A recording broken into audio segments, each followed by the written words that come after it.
Hello, and welcome to the Watershed Moments podcast, where I and other therapists discuss real life, everyday mental health issues to give you real and practical help to live a healthier life for yourself and with others. Now, if you want more content like this, be sure to visit our website at watershedinitiative.com to dig into the library of podcasts, articles, and courses that we've made just for you. And of course, if you need face-to-face help, definitely reach out to our partner affiliate, Lifeology of Richardson and Frisco at 214-556-0996 to get connected with a therapist or life coach. Thanks for listening, and we hope you enjoy the show.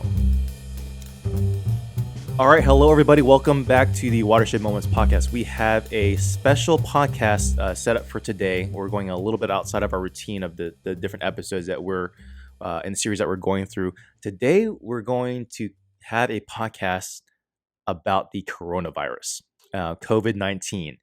And in order to do this, we're breaking all kinds of social distancing rules right now with my therapist here. I've got a couple of friends and therapists, colleagues of mine who I practice with. I've got Jenny Wong, LPC. Hi, everyone. And I've got Linda Graham, LPC intern. Yeah. Hi. I thought I'd get you guys together just because we've had some discussions about just the current situation around COVID-19 and how people are processing through some of those things. And we've come up and across a lot of different things that people are thinking through, struggling through. And I thought this podcast would be a great way for us to help facilitate the process as mental health professionals, add something of value to our society right now, particularly because there's a lot of people who are just holed up in their homes and they don't know what else to do with themselves and their thoughts. And so maybe being able to stream a podcast and helping them process their stuff and how they're dealing with it would be something that would be beneficial. And so that's the reason for this podcast. And so again, I want to thank you guys for participating in this discussion with me. So what I'd like to do, the three of us have gone around and pulled from a number of different people, different things that people are talking about, things that they're dealing with. And I've come up with a list of FAQs. Okay. A list of questions that I think probably hit home for a lot of people. And so we're going to try and go through that list. And ideally that we can probably address at least some questions that most of our listeners are dealing with and helping them to just kind of process through as though they're sitting down with a therapist, right?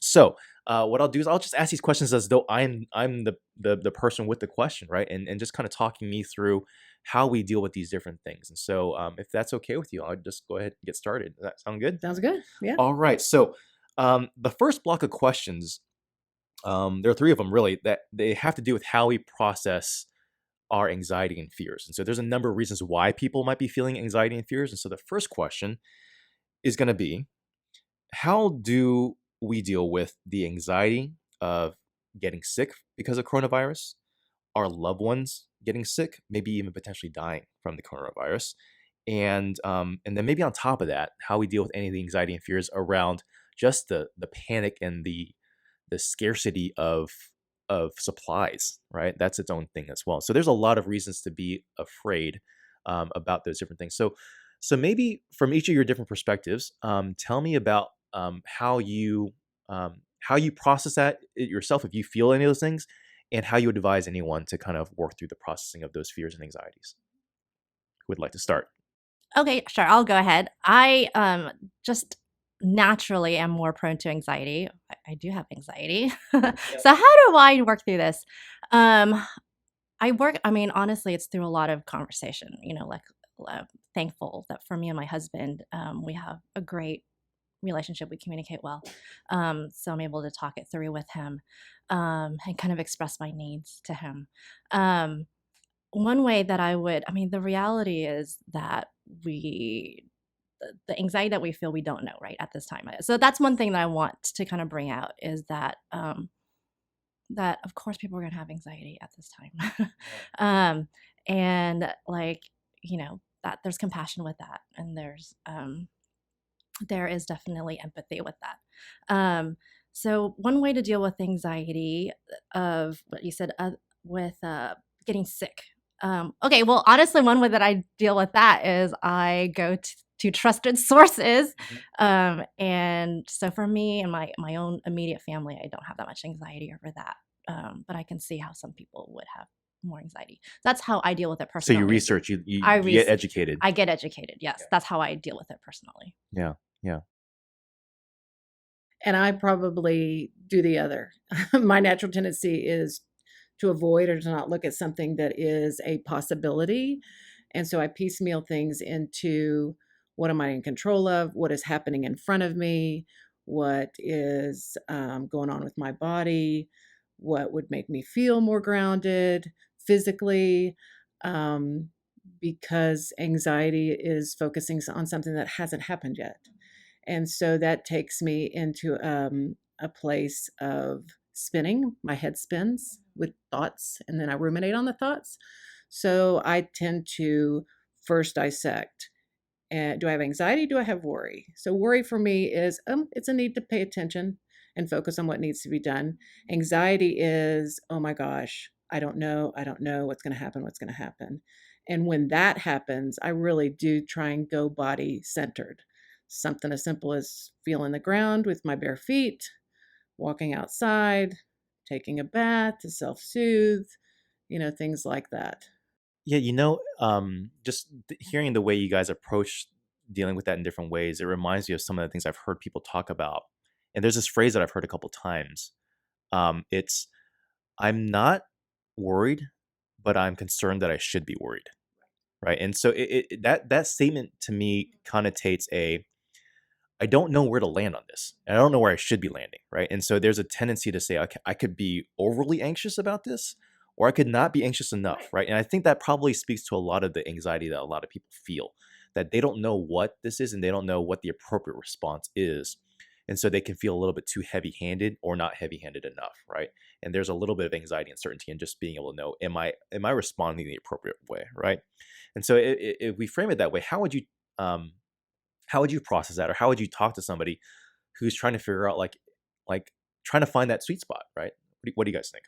Well, I mean, I would do kind of what you're talking about is what's the concrete information? What are certain facts that we can look at? And then what is most important to you? Well, most important is your immediate family or know the general health of your community or business or finances. Is first I kind of turn it inward and what am I worried about? Are there other things? Um, that I should be proactive about. So Yeah. really self-awareness is where I would start the first. What's going on? What am I concerned about? What are other people concerned about? And what am I feeling about that? How do I feel about what my neighbor thinks? Right.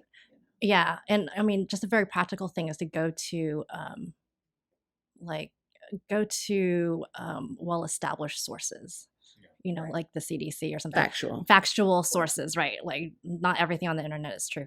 So Well, to be careful of what you digest informationally. I do have a few clients right now that are specifically wanting to work through their anxiety with COVID-19, and that is one of the things that we talk about. You have to kind of Yeah, set your boundaries. yeah, have to cap the intake of things that are not going to be beneficial for you. Especially if you know that you're prone to anxiety, right? Right. That's something that you have to have a discipline Yeah, with. it's the difficulty with social media is the access to like so much information that isn't necessarily beneficial. And Right, so that's right. part of the self-care is being able to regulate.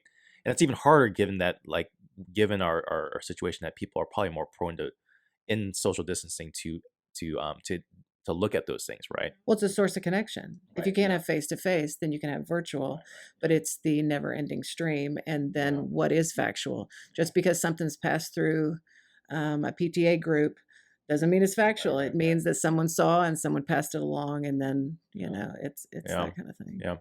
One of the things I think is helpful is being able to label and identify exactly what the fear is, right?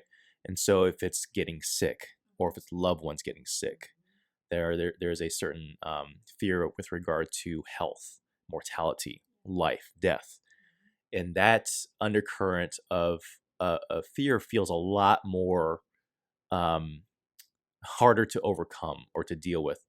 And so it's easier to kind of cycle on and think about how do I keep myself healthy? How do I make sure I protect myself? That kind of thing, as opposed to really maybe labeling the fear as a loss of control over your own health and the health of your loved ones.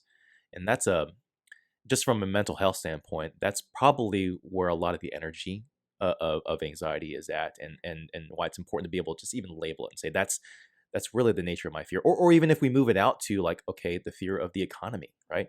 And what does this mean for my job and the stability of my family and my 401k? That there is, and being able to say, okay, it's not so much about like even health. It's a fact that the livelihood of myself and my family is at risk here. And so being able to just even put words behind that helps with the process of the anxiety, right? Yeah, I will say, and this is a word that I am not very fond of personally. You probably are very fond of this word, and the word is discipline. Ah, Like there is a yeah, discipline that yeah, we need to have during this time, and we'll talk more about what those disciplines are. But yeah, yeah, yeah. Yeah, completely agree. And I think that is one way to focus on maybe feeling more control when you're feeling the fear, Right, right. because the fear is loss of control, loss of what's going to happen to your parents or things like that.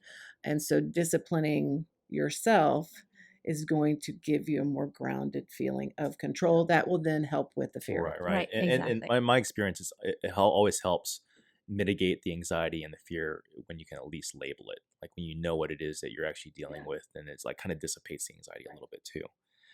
Okay, so let's move on to the second question. How do we deal with the disruption in routines, being stuck or isolated? And so for a lot of us who are engaging right now in social distancing, schools are canceled. A lot of we're at home, and I was talking to Dana, my wife, about this just last night, and it just what do you do with when your entire schedule is in upheaval, right?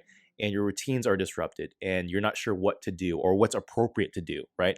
And that's a thing in and of itself. And so, how do you feel about that yourselves, and how do you talk with someone about kind of the disruption of those structures and routines, and some of the social isolation that people might be going through as well? Yeah, I keep coming back to that word discipline. I mean, for me personally, this week is actually my kids' spring break. I think for a lot of other schools, last week was, but for our school district, this week is.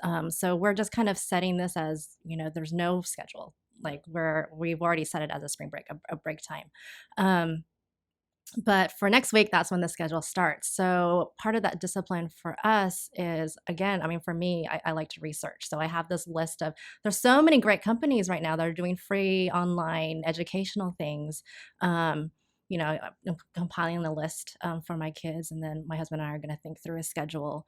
And then for me, I've had to send each client an email. I'm changing my hours. So being able to have that, to think through, okay, what do I need to change? What do I have control over? There are these control wheels that sometimes we give kids. I have control over this, my behavior, my sometimes have behavior over, like, how I respond to someone when I don't have control over, to really work on setting the routines that I have control over. And then again, that discipline of having that boundary of, okay, I'm only going to allow myself to worry this much Yeah. over the things I don't have control over, and then set a time limit on that. Yeah, yeah. That's actually like the last question on the list of questions I have is Oh, like, is it? how do we deal with the things that we have control over and the Uh-huh. things that we don't? And so I'm Oh, glad that okay, you yeah, primed yeah, that. We'll get yeah, back to that in a little bit, but that is part of the deal yeah, as well. yeah. Yeah, Linda, you have any thoughts? Um, on the disruption of routines. Yeah, just dealing with that. I talked to a couple of clients and a couple of friends I know, and again, it's the spectrum. I like the word discipline, but I also like the word balance. But first, being self-aware on the spectrum of anxiety or depression, where do you kind of land? So people with anxiety in the midst of disruption of routine get home and they're going to be like, well, I'm normally out of the house, kids are out of the house, so we're going to have a routine that's so structured because I want it to be that way. People that fall more in the depression and they don't know what to do, it's more fatalistic, or like going to be like, I'm not going to take a shower, I'm just going to binge watch TV, I'm going to drink as much wine as I want because I can't go anywhere, all that kind of stuff. And so just knowing, back to labeling, where do I kind of fall when things like this happen? What's my go-to? And then do I need to kind of balance more to the other side? Yeah. So being aware, like I go to oh, well, I don't have to have a schedule. So I know for myself, Yeah. I'm like, okay, we got to be in our house for 2 weeks. I'm good with that. And knowing the pitfalls that I can fall into with that are not best self-care practices is part of it. It's not even necessarily that you'll change it. It's just going, this is where I fall, and giving yourself permission to be there, you Yeah. know? Yeah. Yeah. Yeah. Yeah. Um, good. I want to move on to the next question as we kind of add into that, just coming off of the dealing with the disruption. There's also an observation in the disruption that things are changing really dramatically. They change really fast, almost overnight, kind of thing. I remember this was like literally last Thursday. Wednesday night, I went to sleep and said, "Oh, we're gonna have our group meeting, our staff meeting on Thursday." And I woke up that morning, and I was reading the news. I'm like, okay, like no groups over 30, right? And now it's no groups over 10. I'm like, okay, we need to change our what we do. And so pretty much quickly, almost overnight, things have changed fairly dramatically across the world, right? And so there's a kind of a almost a sense of like small t trauma that goes with that. Of like, oh my gosh, like this is serious. Like it's affecting everybody, and there's a sense of abruptness about that, and how fast things change. And so and also kind of with that, the question of like, when will we get back to a normal? Like, is this going to like right? Is it? I mean, because if it's okay, we're just canceling schools until the end of the month, but it could go longer, right? And it's just like and for a lot of younger people like that, they don't have a framework of like like how serious is this? Like, are people telling me the truth about how serious this is? And so there's a lot of things that kind of go into that. When things change, there's an uncertainty of like, what does this really mean, and how do I deal with that? So maybe talk about how you deal with that, and how you would talk with someone who's kind of wrestling through those kind of questions. Well, I kind of have a low level stomach ache all the time. It's not in a big way, but it is going, okay, this may change tomorrow, and it may change tomorrow. May change tomorrow for my kids, for my husband, for my parents. What does that mean? And and knowing that that you don't have the answers. I mean, I'm sitting here going, I don't know what I'll do, you know? Yeah. And being okay with I don't know. It is okay to not know what the future holds. It is having the coping skills to be able to handle it. But yeah, you were talking about it, and I was going, yeah, I kind of have this low level thing in my stomach going, I don't know what tomorrow's going to be. Yeah, I was thinking, just like things are changing, my emotions change throughout the day too. Then when I'm dealing with it changes throughout, each day. And one day, I think this was maybe what day is today? Tuesday. Tuesday. This is maybe Sunday. One day I'm going from like that, you know, Yeah.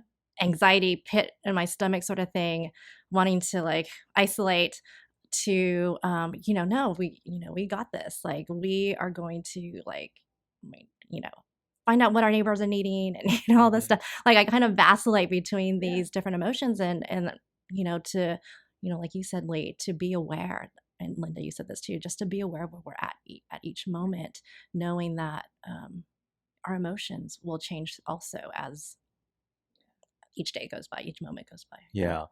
I I tend to live without much structure as well, kind of like what you're saying, Linda. And as therapists, yeah, it's kind of how the nature of our schedules are. We don't have a set structure of like we command, and so we can move that a lot. And so what I'm reminded of is that for a lot of people, they don't have that, right?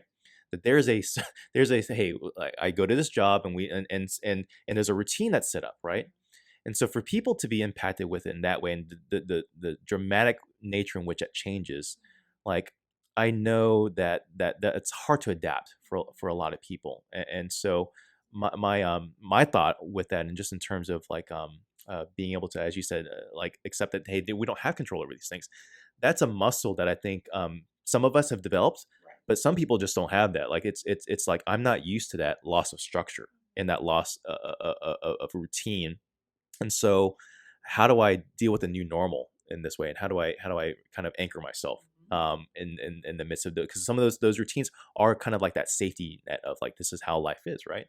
And so that's part of I think the processing as well, just being able to know, hey, that's a thing. Give yourself a lot of compassion and A grace. lot of Right. self-compassion. And I do think you have to tune in with your body. Mhm, absolutely. Because if people do not tune in with their body, then their thinking and processing is not going to be clear. So knowing, when I describe the low level stomach ache, it's not a big thing. If I was going about my day, I'd be like, no, I'm fine. But sitting with yourself and going, yeah, it feels unsettled.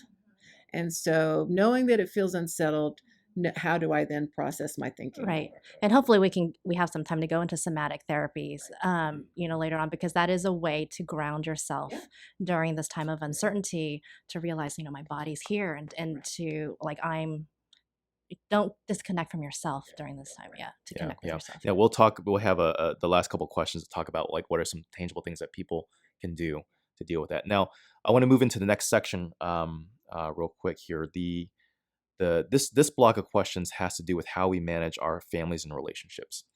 And so, question one in this area is, how do we deal with the anxiety of others, and more specifically, how do we help process fears and change um, for our loved ones, along with our spouse, or kids, or young people? Like, how do we be present with other people in that kind of space? What do you guys think? Well, so the word that comes to mind that I have actually asked clients about is the word curiosity. So I read a New York Times article yesterday about marriage in this, and one of the things they said questions to ask the people that you live with is, how do you approach information? Do you binge on it, or do you say enough is enough? I can't take it. How consumed are you by stuff? Are you preoccupied with the risk and the potential might happen, or are you like, no, I have to have these routines. I have to have these routines. And then, how do you move through a crisis? Are you passive and fatalistic? So when I read that article, I thought, I need to ask all of my children how they do those things. I need to ask my husband. And so then when you have the curiosity, it can give you information then how to react or interact with them. Yeah. I like those questions a lot. Yeah. I mean, we're dealing with this right now, within my own family. And I'm thinking more of the fact that my husband probably has to manage my anxiety more than I have to manage his. Stop reading that, Jenny. But yeah, we do deal with. I mean, both of us have our own anxieties, but we do deal with it differently. So communication definitely is important, but also expressing each other's needs. Right. An example would be, my husband was trying to figure out whether or not my daughter should still go to dance class because they're still doing their classes. But he was doing all this research, but part of the research means that he's not with the family. Like, he was in his office because he likes to use his computer. And I realized, I know I need you to be with us, Right.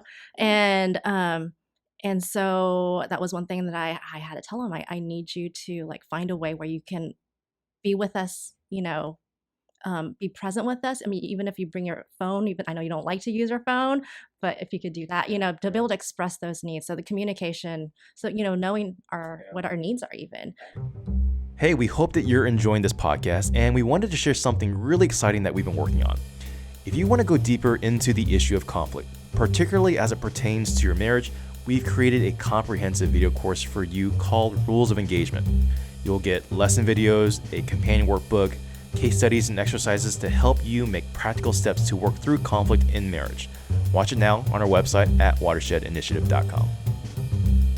Last night we were Dana and I were processing first with the kids. We were talking with the girls about like, hey, how do you guys feel about this? And we're just being curious. We're just asking. We're not assuming anything. We're just like, what are you thinking or feeling anything about it? And they're kind of bummed because they don't get to see their friends at school and things like that. But just being able to talk about it, like, to find out if they are dealing with anything and just really seeing what's going on in their world. That's one thing. After they went down to sleep, Dana and I were talking, and she wanted to process a little bit too. And I love the fact that you said that, Jenny, because it was our needs or the way we deal with this is going to be different. Like, for example, I'm here with you guys this morning doing this podcast. That means I'm not at home, and Dana is at home with the girls and with Jacob, and so there's a lot that's going on for her. And her structure is in upheaval, right? She would normally have a certain thing and routine with the kids, but because of the way things are going, she doesn't have a community to reach out to. She's not like she can go and hang out with any friends because of the social distancing, right? And so literally, I was like, I can come home early after the podcast is done. I'll just come home, and she's like, I think I just need adult interaction more, right? And that's like, great. Tell me what you need, because those are things that like I know I can be more mindful about addressing. So I think communicating and asking questions is a huge thing when it comes to like, addressing how we process other people's anxieties around this stuff, right? And we know as therapists that a lot of us are not very self-aware. I mean, this is our job, so Right. but if I were Linda, and I were talking about this earlier, that our gut reaction is very opposite, but we're probably more in the middle in the way that we actually are processing things. But that also happens in our homes too. And if we're not self-aware, we're just going to respond with our gut reactions instead of our upper brain, thinking things through and be able to. Right. I'll give you an talk it example. out. I have a college daughter who, much to her sadness, is been told that she has to stay home after spring break. And so my gut reaction as the mom is, okay, you're home and you can do this and this and this. And I was reminded she's still in college. She's just not on the college campus. And so I had to take a step back and tell her, I'm still going to treat you like you're in college. So I'm not now going to have a list of chores and go in your room, flip the light on and say, you need to get up. You are going to still operate as a college student, and you should have the ability to do that. So Wow, that's a lot of freedom. That's awesome. not that you don't have family responsibility, Yeah. but she's dealing with the separation from her That's school, true. from Yeah, her yeah, friends, absolutely, from yeah. her freedom of schedule. Absolutely, And yeah. so finding a way that To balance work, that. Yeah. yeah, That's a great is point. is something to do. And Yeah. there's so many colleges. Commendable, Linda. Yeah. Well, it's a work in progress. You'll have to ask Julia, but just Yeah. being aware Yeah. that what's going on in the different age brackets. Yeah, You yeah. know. Good. Let me move on to the next question, because I think it kind of piggybacks off of that one as well. How do we deal with the fear of being too extreme, too rigid, or not rigid enough? Either of those extremes. And we kind of talked about this in the last set, but when we feel like we don't know where to land on this stuff and making mistakes because of being too extreme. We will. Yeah. It's a given. It's a given. Well, I think it's a given on both sides. Absolutely, You're either yeah. not going to pay attention. Uh-huh. I'm not going to want to talk about it 24/7. So I'm going to tend to not even pay attention to the facts. And other people are going to want to talk about it so much. And I think that comes into boundaries, what's okay for you and what's not okay for you, and kind of speaking that. Okay, listeners, I have made mistakes already. So this Same. is Jenny. This is Jenny. Yeah. If you know me, that's a given. Right. We're just rolling with it. I mean, Yeah. I think this is a great time to practice connecting with those that we love, right? Having those conversations that we're talking about, because the reality is, yeah, I've already made mistakes. I mean, we were praying together as a family the other night, and prayer, like, oops, I said her. Well, she's our teenager. But her prayer was, help my parents not be too strict. But she was able to be honest about that, and that's her prayer. And we're like, okay, we're gonna work on that, but we have to find that balance. I mean, balance, yeah, that is a good word. I think balance with discipline is kind of a good combo, and it's going to mean different things. Yeah. And so I love in these different examples that you guys are sharing, just in terms of our personal life, like how you deal with your daughter and being your response might not align with how she's processing it, and so it creates a conflict, right? A potential conflict, right? And you as well, Jenny, that there's that going on, and I have to be able to in my family know, okay, the way Dana and I process that is different, and so there's a lot of room for error. There's a lot of room for mistakes, particularly when anxiety is higher. And so, yes, mistakes are going to happen. And I think part of what we're trying to communicate to our listeners is that the objective isn't here to get it right. Like, we have to have a lot of grace and a lot of compassion as you try to figure things out, and be gracious with yourself that you're not going to get it right. And that's part of the whole process. And I love the way you put that, Jenny. This is practicing connection and grace in connection, because Well, your neighbor's not going to get it right.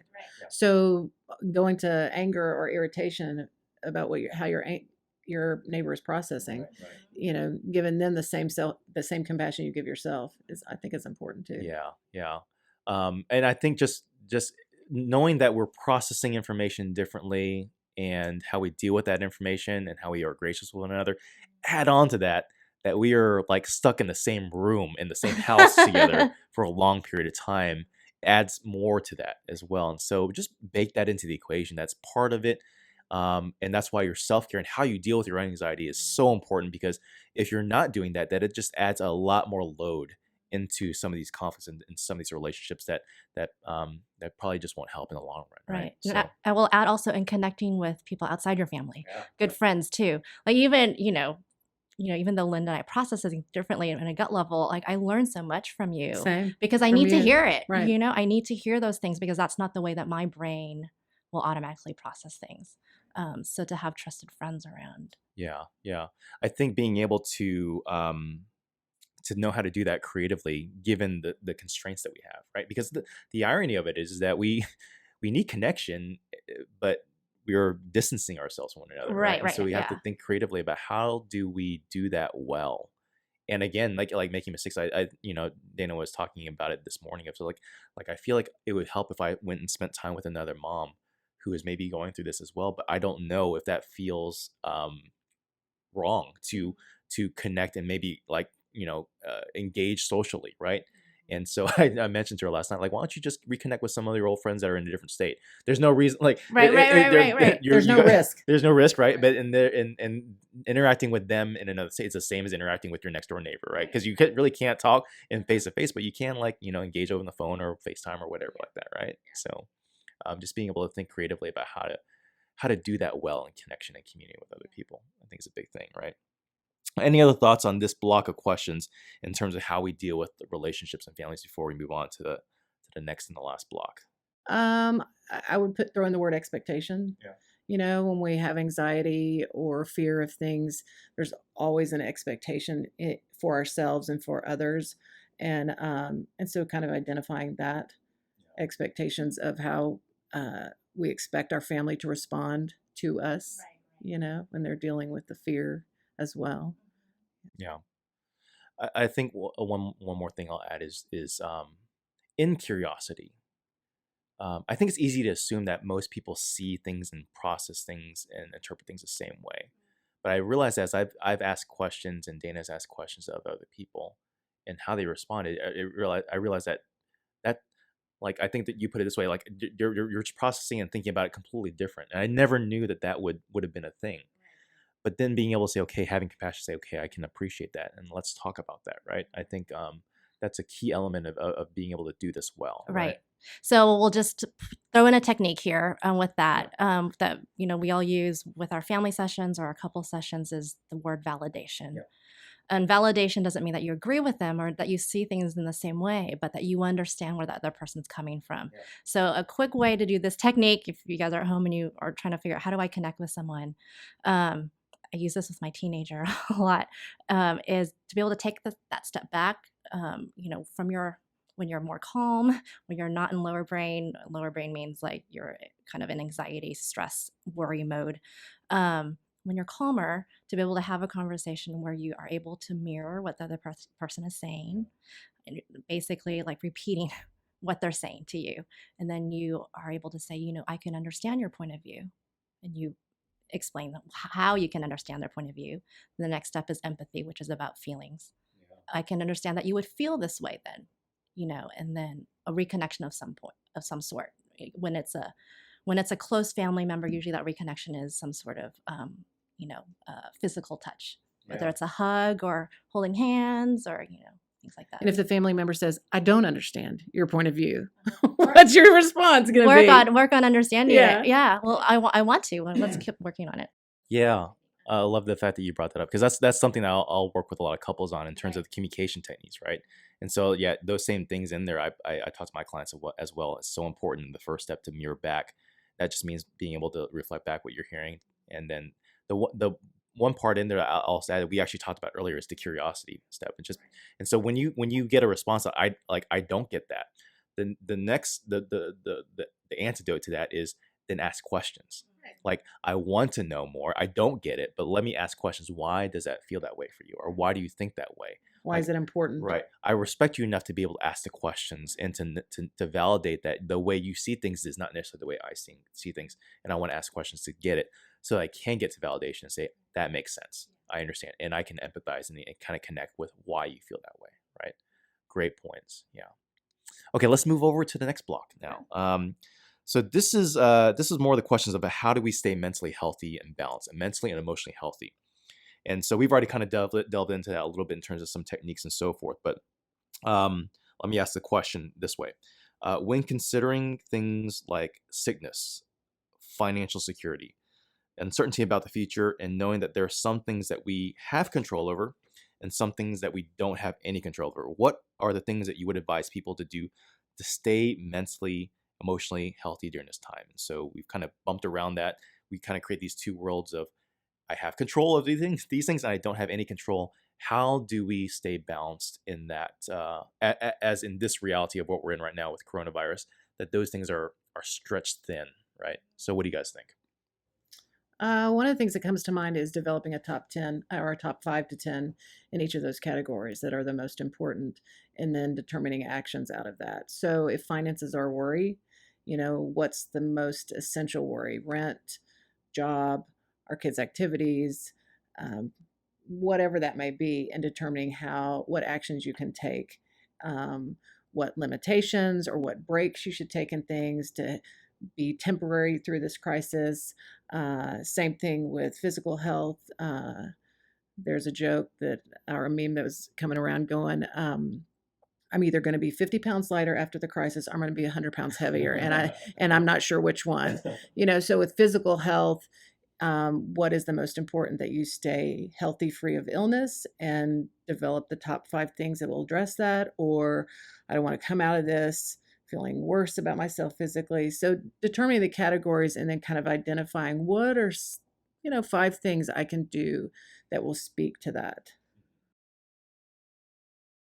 Yeah, one of the things that I I actually did with one of my clients, and this is actually, we talked about the show. This is actually something that the characters in This Is Us does, um, is that I think a lot of times what the worry is when tends to get us stuck, right? We start ruminating or obsessing about something, and it goes in a loop, Yeah. and we can't get out of that worry loop. And so part of that is sometimes we just need to kind of finish the story, even if it's worst case scenario. So what is your greatest fear? So let's work through that. What is your greatest fear? And then well, how likely is that to happen? So kind of think through it logically, Challenge it. right? To try to go to upper brain to challenge it, to work through that worry. And then part of that is like we want to know. So yeah, you use the word control, which I think is exactly it, because it seems like the antithesis. We're worrying because we want to control the situation, Mhm. right? That's like the underlying reason why. So we're worrying, even though it doesn't really make sense. But really, what we need to recognize is that we don't have control over that. But what do we have control over? So I love the top 5 list. But another way to kind of another way to work through what do we have control over at this moment is to think through, where am I at right now? I'm okay right now. Like at this moment, the fact that you're listening to this podcast, like that you can listen to it, like you're okay. Most people probably are okay right now. And then to ground yourself, like in this moment, I'm going to have that discipline of staying in the moment, not going into like the future. And part of that would be the somatic exercises, right? To pat yourself on your arms. Okay, like I can feel myself, like to connect with yourself, to do kind of small motor movements. Some examples would be to like have a ball, and just kind of throw it up, because that forces you to be like you have to focus on what you're doing at that moment. These are things you can teach our kids too, if Sure. they're I have a thing called legs up the wall, which is a yoga pose, and I Mhm. call it the waterfall movement. So if you'll just get up next to the wall and elevate your legs on the wall for 10 minutes, your heart rate goes down, your blood pressure goes down, your breathing relaxes, and it's passive, but very important to take you into a relaxed state so you can right. think of And things. that is important because we cannot really work through things or problem solve if we're stuck in that worry state. We have to be able to calm ourselves down to be able to really think through things well. Like, okay, what are next steps that I need to take? What are things that I need to put into place now that I might not be able to go into work or things like that. But the things right in front of you are important. I mean, last night I had dinner with my family out on the porch. That's a gift. That's a great thing. And it came out of, we're going to be careful. Normally my kids are adults, and so they're running around doing their own thing, and it was an opportunity that provided, and I loved it. And so really paying attention, I think, to opportunities that may present themselves out of the fear, out of the worry, that but again, that's self-awareness. What is in front of me? Oh, my kids are at home now. Moms with little kids are going, I want you to go back to school. I need you to stay in your schedule. But even an opportunity for there, if older kids are at home with nothing to do, they may provide babysitting. So there are things right there in front of you for us to focus on Yeah. if we can. Yeah, absolutely. Yeah, some of these things we can do somewhat on our own. Some of the things I think about, like having the list, I think is helpful. Having grounding exercises, somatic techniques. These are things that we can do on our own. Some things I think about as well. Um, things that Dana and I will incorporate often is dedicated times to just really dig in it and identify some of the things we talked about earlier. Being able to identify what is the actual anxiety about, and processing it, like doing the self-care act and the self-care work of thinking through what am I feeling, why am I feeling it, and what deconstructing the thoughts behind it. And then to what your point was, Jenny, following that story to its end, right? Of like, if I'm afraid that like my kids are going to get sick, what if that happens, right? And that can be a hard exercise because it unveils like the very worst case scenarios that I think a lot of us have in our minds. But then being able to start challenging it and saying, okay, well, is that a thought or fear that's grounded and rooted in something that is realistic? And even from there, even if it is, like what are the realities that go behind that? And these are things that I don't have control over, but I do have control over the place that I'm in right now. I do have control over the fact that I have the ability to even just talk through these things and identify them and connect with other people in them as well. So there are things that go into the exercise, right? Of being able to kind of process through and ground yourself. That kind of leads me to the second question, which is, how do we get help? A lot of these things are things that we do on our own. How do we get help from other people? And so getting healthy connections with other people, getting support during this time, especially in counting for the fact that there's some social distancing involved as well. And so what does it look like from family, friends, and even therapy as part of that as well? So maybe talk me through how you work through that for yourself and also with your clients. Um, yeah, I mean, because it takes some creativity, right? I did want to add that one thing that I do is after going to the worst case scenarios, then I have them, when they process it, challenge it, sometimes they just need to contain it. Have a container of some sort and kind of put it away. I tell them to just throw it in my office. You're not going to deal with it. Yeah, lock it up. Yeah, lock Your it up. office is pretty crowded there, Jenny. There's lots of little boxes there. But yeah, like it does take creativity to invite other people in. But also, I guess, some courage also to be like, I'm kind of a hot mess right now. I don't know how to deal with that, with what's going on. So some things that we've done. So my youngest birthday was yesterday, actually, and we had to cancel everything. All her parties, even with her grandparents. So we did a FaceTime and we had everyone saying happy birthday while we gave her cake. To use. I mean, we live in a time where we can connect through technology. Think of creative ways that we can reconnect with people, and. Like we were seeing all these like viral videos about people, singing in Spain or clapping for the healthcare workers in Spain, or singing, playing instruments in Italy, dancing in China. To be able to think creatively. But I think that means that we are talking to other people, because I know my creative mind is very limited. So I need to talk to other people about what they're how they cope with it. Yeah.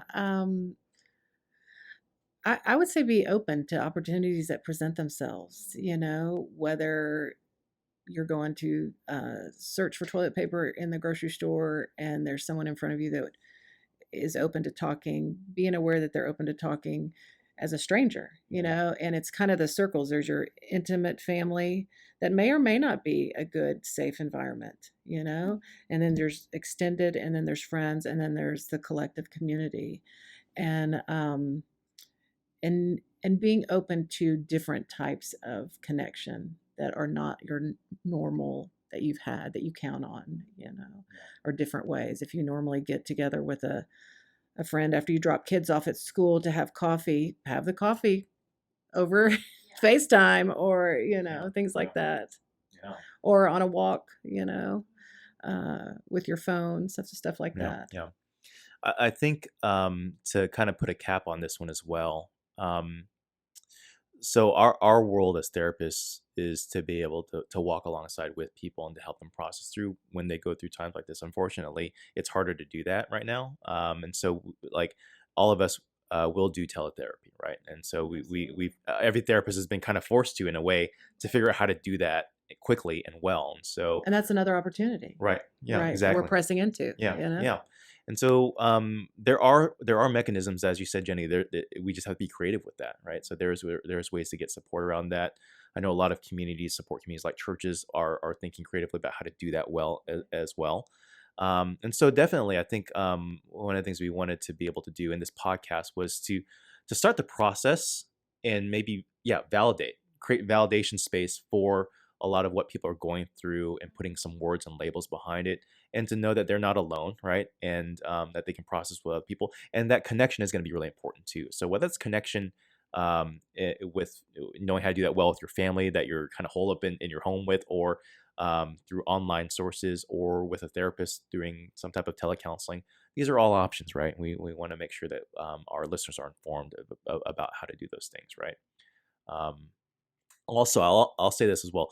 I just started over the weekend putting on our Watershed website Facebook groups. And so there are these dedicated spaces where we can invite people to come and engage and just discuss through the mechanism of social media, but in a more defined setting within a group that's kind of a community where people are there because they're looking to get support and process, right? And so it's a little bit more private because it's not open out to the public and everyone. But if you're looking for a space where you can interact with therapists, have therapists on these Facebook groups, and that kind of helps initiate the process as well. So if you're not sure where to go and you're not sure if therapy is right for you, then just join one of our Facebook groups and you can just dialogue with other people that are in similar spots as well, and with some therapists too, right? So Right. yeah. Yeah, that just telehealth is a good thing. You don't have to be scared of it.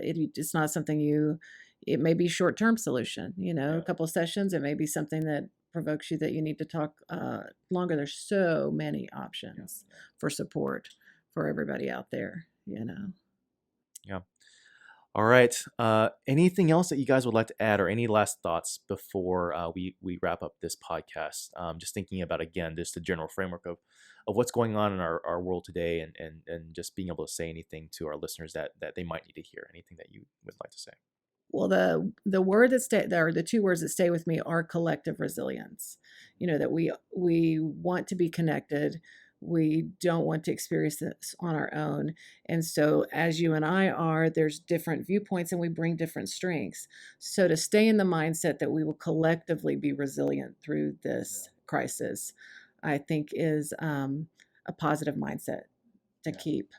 I think one thing that I was thinking of is also the word connection. And we keep talking about it, but this is a great time to think through or to process, how do I really connect with people, with the people that I care about, or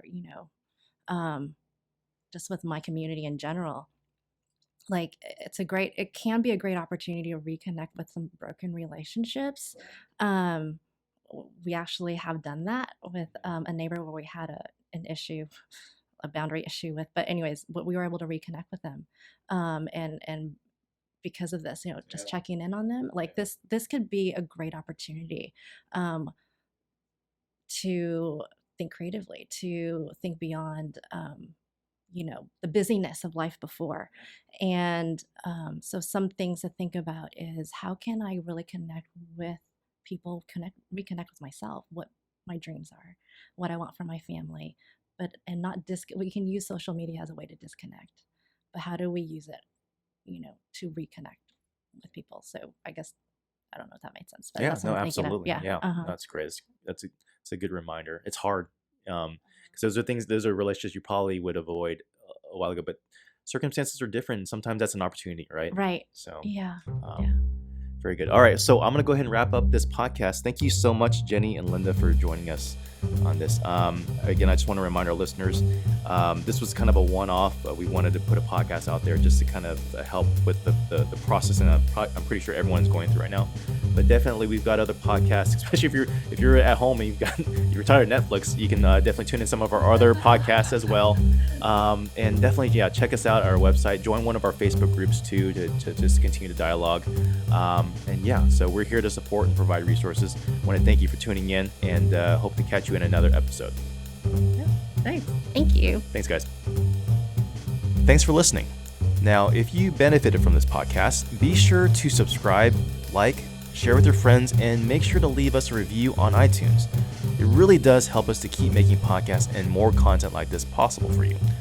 If you have any questions, want to get more content, or just want to stay connected with us, go to our website at watershedinitiative.com and follow us on social media. Lastly, if you want to get connected with a life coach or therapist, call us at our collaborative group practice, Lifeology in Richardson and Frisco, Texas at 214-556-0996.